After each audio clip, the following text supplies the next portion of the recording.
Okay, so welcome to my Camp NaNoWRIMO vlogs. This is going to be just kind of me showing you how I went about creating like the outline and planning for it. It's not going to be super detailed, but I thought it would just be a fun like kickoff video to give you some background on how I created this story and also how I outlined and prepared for Camp NaNoWRIMO.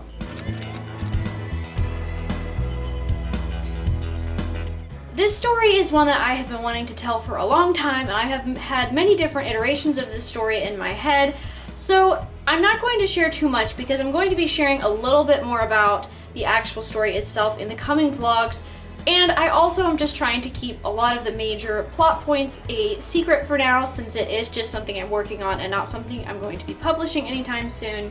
But the inspiration for this story came a long time ago. I wanted to write a story about a famous pirate's daughter, and I didn't know yet if I wanted to actually write a story about her or if I wanted to write the story and kind of just recreate it in like a fantasy world where instead of being an actual pirate, like a person that existed, like their daughter, make it where it's a character in this series and kind of play with the historical details because it's a fantasy world and it's not actually historical, or if I wanted to actually stick with historical fiction.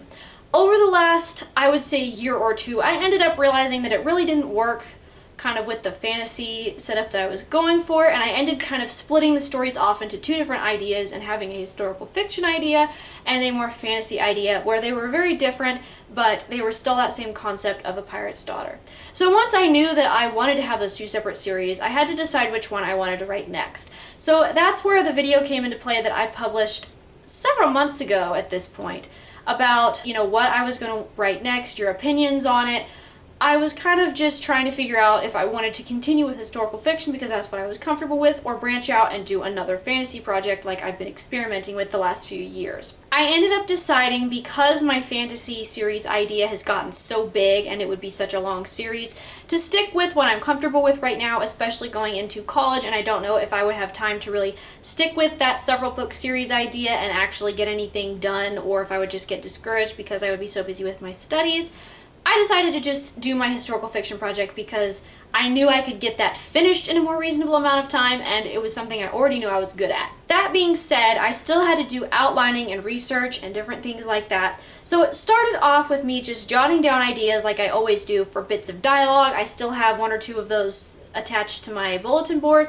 Bits of dialogue, ideas for characters, and that's when I started creating my first rough outline. I thought about inserting a B-roll shot of me scrolling through my outline, but that would have spoilers, so I decided not to.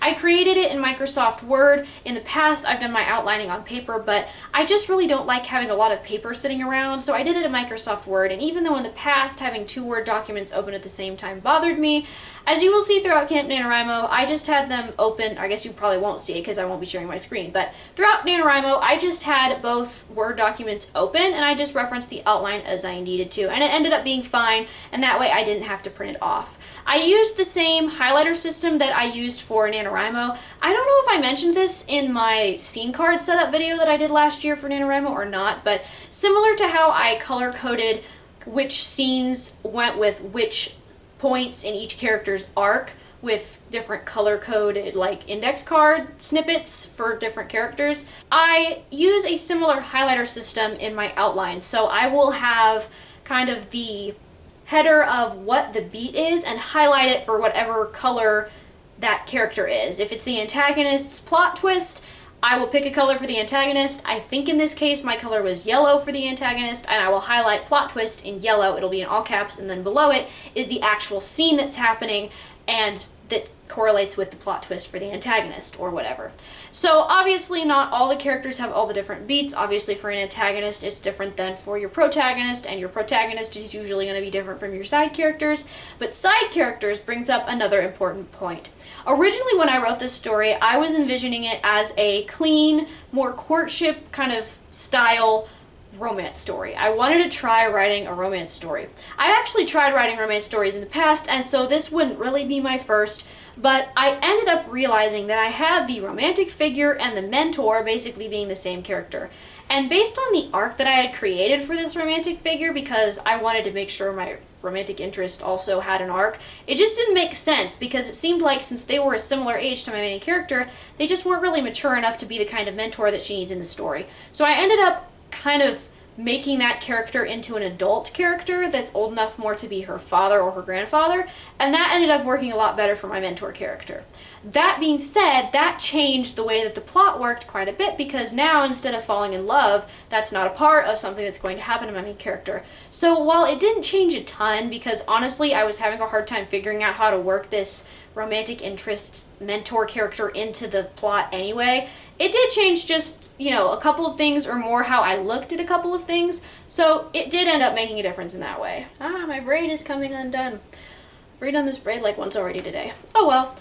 After I created the first outline, it was very detailed. There was tons of like snippets of different narrative and dialogue sections that I'd come up with. I just decided that it was too much. It was overwhelming to look at. So I ended up creating a second outline that was more just kind of concise. Also, I had changed a little bit of how I wanted the story to open.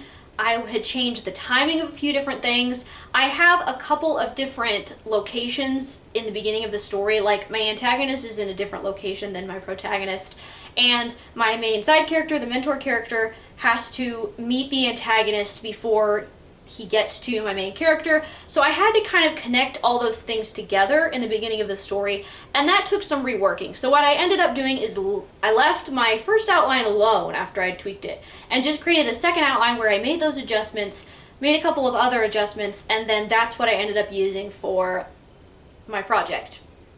The other thing that I did during this time is, I can't remember if it was in between kind of starting my first outline and finishing my first outline, or if it was after I finished my first outline and then started my second one. I don't remember. But somewhere in the outlining process, I decided to try out Campfire. So I have the free version of Campfire now. I have since actually paid for a few like of the extensions, if you want to call it that, so I could create more like different scene card type things, but I ended up getting Campfire because I wanted to try out creating scene cards without using literal scene cards, because my scene card setup that I did last year for NaNoWRIMO worked great, but it kind of made a mess, and I have a ton of stuff on my bulletin board right now, and I really didn't feel like not being able to use my bulletin board just because I had all my scene cards all over it.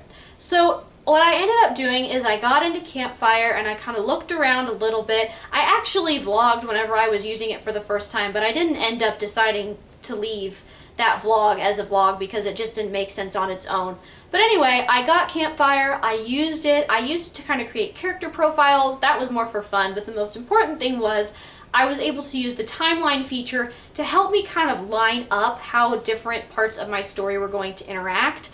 And that was really helpful before I made the final version of my outline, just to be able to visualize it a little bit more, because at this point I was having a very hard time not overthinking my outline. I needed to get back to the basics, get back to the basic steps of the story and the basic steps of the character arcs, and just see it from a bird's eye view instead of getting caught on the details in the outline. And after this, with a little bit more tweaking, my outline was ready to go.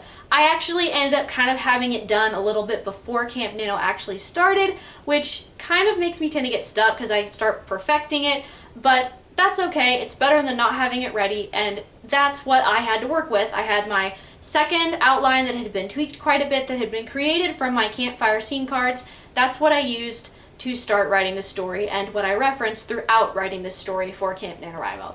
So that's just a brief rundown on how I outlined and planned my Camp NaNoWRIMO project. Like I said, the rest of the vlogs are going to be coming throughout the next few weeks as I talk about how I actually did write my Camp NaNoWRIMO project. At the time of me filming this clip, I actually am finished with Camp NaNoWRIMO. It is August 1st, and I'm not going to tell you whether or not I went Camp NaNoWRIMO because obviously it's going to be a secret, so you have to watch the rest of the vlogs. But anyway, I am going to be putting this series of vlogs in my Camp NaNoWRIMO playlist, which includes all the videos that I've done both this year and last year about doing Camp NaNoWRIMO or anything Camp NaNoWRIMO related, and I will of course link that up in the cards and down in the description box so that way you can go and watch those as they come out, or if they're already out, if you're watching this video a little bit later, you can go and watch them all in order, as well as some of my adventures in Camp NaNoWRIMO from last year. Thank you for watching this video. I hope that you are excited to join me on my journey of writing Project Pirate's Daughter, and I'm certainly excited to share it with you. I will see you in the coming vlogs. Bye-bye!